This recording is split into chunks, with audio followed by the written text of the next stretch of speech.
Завтра можно погрузиться в мир вокального мастерства, не выходя из дома. Как это сделать, мы расскажем чуть позже, а пока немного информации. Международный конкурс на приз Ольги Сосновской уже в 21 раз и в третий дистанционно порадует всех любителей песенного жанра.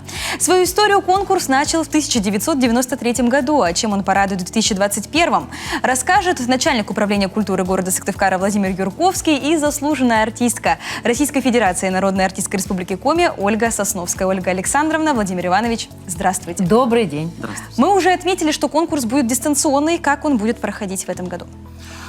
Дистанционно вынуждена, потому что очный формат был запланирован в Москве с 31 октября по 6 ноября. Но в связи с ограничениями нам пришлось его перевести вот в этот заочный, дистанционный формат. Но самое главное, что мы в любом случае гала-концерт проведем в Москве, в Рахманиновском зале. И для нас это очень почетно. Мы к этому обязательно вернемся, а пока поговорим о предстоящем открытии. Заявки уже, мне кажется, почти все поданы. Сколько их насчитывается, какая география конкурса? А вы знаете, на очный формат было рекордное количество заявок, 177. Но я думаю, что, возможно, сейчас у нас будет даже больше, потому что в режиме онлайн могут присоединиться многие другие страны, которые не могли приехать живьем. Да, в Москву. Китай, я надеюсь, может быть, Швейцария, Эстония присоединяется уже у нас сейчас точно.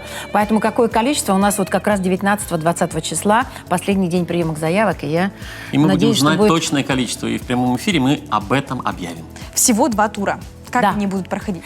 Сначала мы прослушиваем все члены жюри у себя дома в компьютере, прослушиваем всех участников первого тура, мы отбираем 50% на второй, и потом уже слушаем второй тур. И выбираем из них самых-самых лучших. И у этих лучших есть возможность у лауреатов конкурса принять участие в заключительном концерте лауреатов, который пройдет 20 декабря в городе Москве, в Рахманиновском зале Московской консерватории. 21 век, до чего дошел прогресс. Даже такие крупные конкурсы можно проводить дистанционно. Хотя хочется, конечно, это все сделать оффлайн, но Не увы, ах, сильно как рано. говорится. Да. Давайте поговорим о членах жюри. Кто же будет оценивать наших ребят, юных вокалистов? В нашем уважаемом жюри уже как-то есть определенный костяк, наша такая большая семья жюри, которая на протяжении многих-многих лет еще из Инты они перешли. Татьяна Дмитриевна Смелкова, которая возглавляет вокальную кафедру в университете Герцена в Санкт-Петербурге, и многие-многие другие.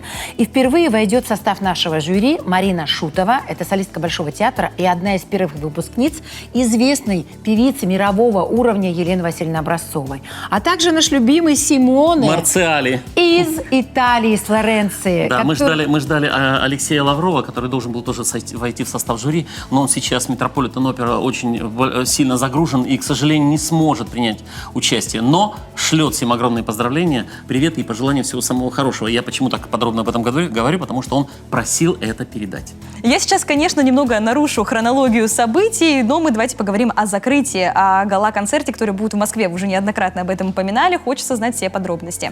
Это большой, крупный проект, который поддержало Министерство культуры Российской Федерации и Фонд президентских грантов. Он идет в течение 3 лет с 2019 года. И в 2021 году заключительный конкурс должен был в очном формате пройти в Москве. Мы об этом уже сказали, он пройдет в дистанционном. Но нам посчастливилось, и закрытие конкурса, и закрытие самого вот этого 3-летнего проекта пройдет в Москве, в Рахманиновском зале Московской консерватории. Это будет 20 декабря и 21 декабря. Но я сразу скажу для участников информацию. 22 декабря в очном формате для них пройдут мастер-классы. Скажи, где?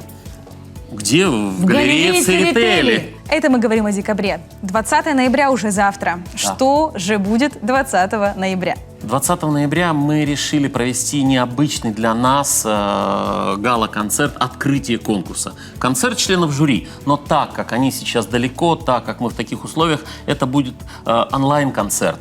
То есть у нас будут живые, настоящие, можно будет потрогать ведущие, а члены жюри будут выступать, мы будем показывать их архивные видеозаписи. Это будет самое интересное. И, наверное, еще одна фишка, которую мы придумали, это прямые включения с нашими членами жюри и лауреатами конкурса из Нью-Йорка, из Флоренции, из Владивостока, из Милана, из Шанхая, из разных городов мира. Завтра в 17:00 включайтесь, наслаждайтесь музыкой, всех ждем.